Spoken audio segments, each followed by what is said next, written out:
Кыргыз совет тилчиси, улуттук туңгуч лексиколог, филология илимдеринин кандидаты Кусейин Карасаевдин атын алып жүргөн Түрк лицейи тарабынан өткөрүлгөн бул алгачкы самалык эмес. Ар дайым облус аймагында билим ордолору менен иш-чараларды уюштуруп келет. Бул жолу Кусейин Карасаевдин 120 жылдыгына карата окуучулар өз күчтөрүн сынашты. Bugünkü günde biz şu iş-çarаны uyuşturganımızın maksadı bilesizler. 120 жылдык болуп Карасаев агайдын adını alıp жүрөбүz. Бул агай кылган иштери Кыргызстан үчүн өтө маанилүү. Ошондуктан шул агай сыяктуу Кыргызстанда Чыңгыз Айтматовдай адамдар көп.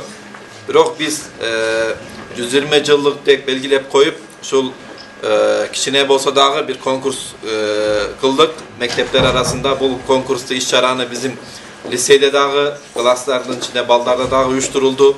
Келечекте şu коомубуздун алдыга жылышын, элибиздин жакшы жашоосун бир калыпка салган адамдар болот деп чоң ниет кылам.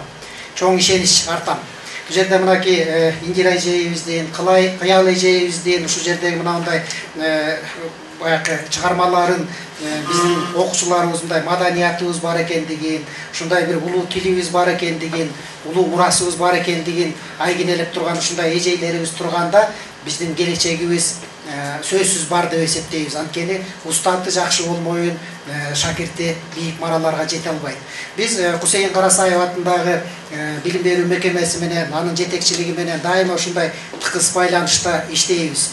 Кыргыз Республикасынын илимине эмгек сиңирген ишмер, Улуттук илимдер академиясынын ардактуу академиги Кусейин Карасаевдин эмгегин келечек муундарга даңазолоо сынактын негизги максаты.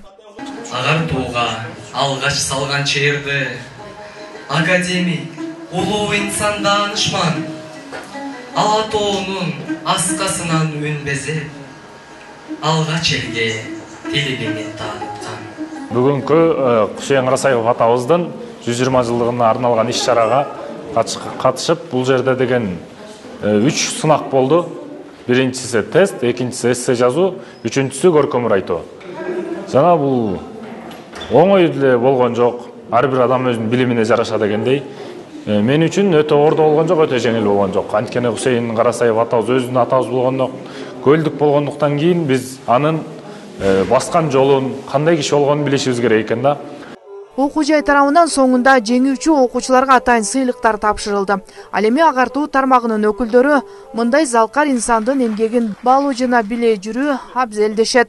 Жанара Сагындыкова, Нурлан Асанов, Сергей Мишенко, Каракол шаары.